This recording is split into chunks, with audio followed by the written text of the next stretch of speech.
She was the sweetest, kindest, funniest, most helpful, amazing girl in the world. She was the best big sister, the best daughter. She just loved to love and to be loved. Charlotte's parents sent over 20 emails to the school, pleading for help. She was only 10 when her struggles began, but the school dismissed them as simple friendship issues and failed to take action. No one truly listened until it was too late. Before we continue, I just want to take a moment to say how much I appreciate all of you. Seeing this community grow every day is truly moving, and I love reading your comments. Let me know where you're watching from. It really inspires me. And if you want to support the channel, consider subscribing or becoming a sponsor to help raise awareness about cases like this. Now, let's go back to the story of Charlotte O'Brien. Charlotte Frances O'Brien was born on January 2nd, 2012, in Sydney, Australia. She lived with her mother, Kelly O'Brien, her stepfather, Matt O'Brien, and her younger brother, Will. From the very beginning, Charlotte was more than just a big sister. She was like a second mom to Will. She adored him, always looking out for him, playing with him, and making sure he felt safe. Kelly often said that Charlotte wasn't just her daughter. She was her best friend and soulmate. Going to my Year 6 farewell tonight. I have my bag and I'm really excited, so bye! Charlotte was full of life. She loved swimming and often joked about being like Moana, never wanting to leave the ocean. Her favorite meal was creamy chicken pasta, a dish she always looked forward to at dinner. At home, Charlotte was surrounded by love. But at school, things were different. She had just started 7th grade at Santa Sabina College, an all-girls Catholic school in Sydney. At 12 years old, she was adjusting to a new environment and new challenges. Teachers saw her as polite and kind, someone who had a warm presence around others. But beneath the surface, things weren't as easy as they seemed. Charlotte hadn't always struggled at school. But in 2022, when she was in 5th grade, everything changed. That year, her mother gave her a phone for the first time. At first, it was just to stay in touch. But over time, Charlotte became curious. She asked for apps like TikTok and Snapchat. Kelly was hesitant, but eventually allowed them under strict rules. Charlotte didn't always follow those rules. Her phone was taken away more than once, but she always found a way to get it back. Then, in August 2022, curiosity led her to Google. She searched for her biological father's name, not knowing what she would find. What she discovered was something no one had ever told her before. It left her confused, upset, and with more questions than answers.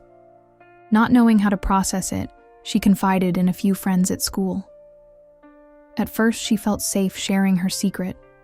She trusted her friends. But over time, things changed. Whispers started in the hallways. Classmates looked at her differently. What began as small jokes soon turned into something more. The teasing became constant. Charlotte realized that her secret had spread. People repeated things she had told in confidence. Some laughed. Others excluded her. She started feeling more alone. At home, she was quieter, not as talkative as before. Kelly noticed and tried to understand what was wrong. That's when she found out. Charlotte had searched for her biological father, and ever since, school hadn't felt the same. Wanting to help, Kelly emailed the school in August 2022. She explained that Charlotte had shared something personal, and now she was struggling because of it. The thought that someone else's actions are still affecting my baby years later is very hard, she wrote. The school responded, saying they took bullying seriously. But nothing changed. As time passed, the teasing didn't stop. Charlotte kept coming home upset, feeling left out, feeling unwelcome. Kelly hoped things would get better, but they never did. In November 2022, she emailed the school again, asking for help. She wanted real action to be taken. The school replied that a teacher had spoken with Charlotte's classmates, and the girls had agreed to be kind to each other. but nothing changed. By 6th grade, the situation was no better. Kelly kept sending emails, one in May 2023, another in June 2024, asking the school to protect her daughter. Each time, the response was brief. No real action was taken. Instead of addressing the bullying, the school called it friendship issues. Kelly tried to explain that Charlotte was struggling, but the school's approach stayed the same.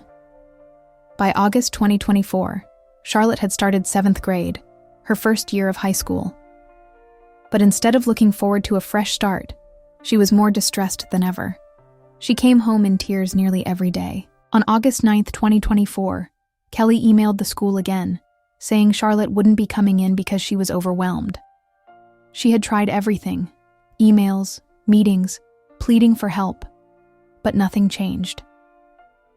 On August 17th, Kelly sent another email, explaining that Charlotte's condition had worsened, and she had taken her to see a doctor. Kelly said the school's response was brief. When she brought up the latest incident, they told her it had been investigated. But since the other students denied it, the school simply closed the case and moved on. No real action was taken.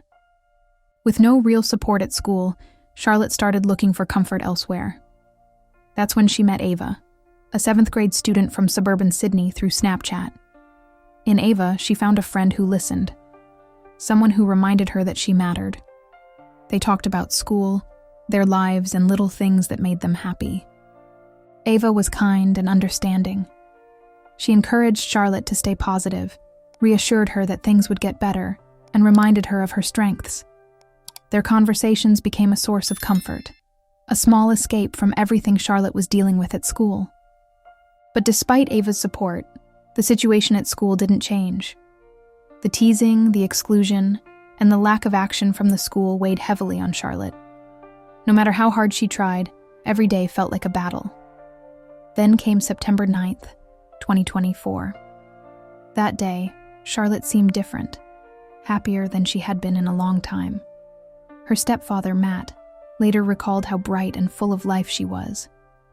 That evening felt completely normal. She ate her favorite meal, creamy chicken pasta, and spent time with her family. She worked on her math homework, getting every answer right. She even danced around the house like she always did when she was in a good mood. She baked banana bread and shared a piece with her dad. She played with her younger brother, Will, laughing and making him smile. When it was time for bed, she hugged her mom, said goodnight, and happily skipped to the shower.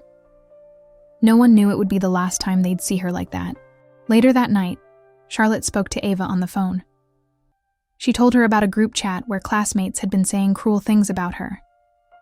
Ava tried to comfort her. "That's not true," she told Charlotte. "You're none of those things. Don't believe them." Charlotte promised to call Ava back in 5 minutes. Instead, Ava received a message. "I'm sorry." The next morning, Kelly walked into Charlotte's room like she always did. But what she found shattered her world. As the family struggled to process their grief, they discovered a message Charlotte had left behind. In it, she asked her parents to speak up about what she had gone through, so that no other child would have to suffer the same way. But what broke her mother's heart the most was one final request. Charlotte asked Kelly to stay strong for Will.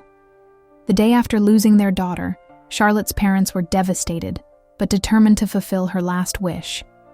They reached out to radio host Ben Fordham, hoping to share her story. On Monday morning, Fordham told listeners he was supposed to be on leave, but after reading the message from Charlotte's family, he couldn't walk away. As he spoke, his voice cracked. He tried to hold back tears but couldn't. When he read Charlotte's final words to Ava, he broke down. For a moment, the studio fell silent. It was clear, this wasn't just another story. Charlotte's parents had spent years trying to get someone to listen. Now, the whole country was hearing them. That same day, Kelly sent one final email to Charlotte's school. She poured out her pain, her regret, and her anger that nothing had been done despite her countless warnings. It was too late to save Charlotte, but she hoped it wouldn't be too late for another child. On Friday, September 13th, students were given the day off to attend Charlotte's funeral. Hundreds of people arrived, many wearing pink ribbons, Charlotte's favorite color. Through tears, Kelly spoke about her daughter, the love she had for her, the joy she brought into the world, and the hope that no other family would have to endure the same heartbreak. In the weeks that followed, Charlotte's parents refused to let her story fade. They started Charlotte's Legacy, an online fundraiser for Kids Helpline, a service that helps children in crisis. Charlotte would never want us to be broken, Matt said. She wanted kindness. She wanted people to care. But they weren't just raising money. They were pushing for real change. I've heard schools call this friendship issues, Matt said in an interview. But let's be clear, this isn't a friendship issue. In the real world, it's called bullying, and it needs to be taken seriously. Days after Charlotte's passing, her aunt placed a small memorial outside Santa Sabina College, a quiet tribute to her niece. But within 24 hours, it was gone. The school said they removed it for student well-being, claiming mental health professionals had advised them to do so. But when a reporter reached out to those experts, they denied ever giving that advice. Public outrage followed. Under pressure, the school issued an apology, admitting they could have handled things differently. They later met with Charlotte's family, but Matt described the meeting as disappointing. It felt like they still weren't really listening, he said. Charlotte's story spread across Australia, reaching even the highest levels of government. Prime Minister Anthony Albanese publicly acknowledged that something needed to change. He supported the idea of restricting access to social media for children under 16, emphasizing how online bullying had followed Charlotte home. Charlotte O'Brien should have been safe.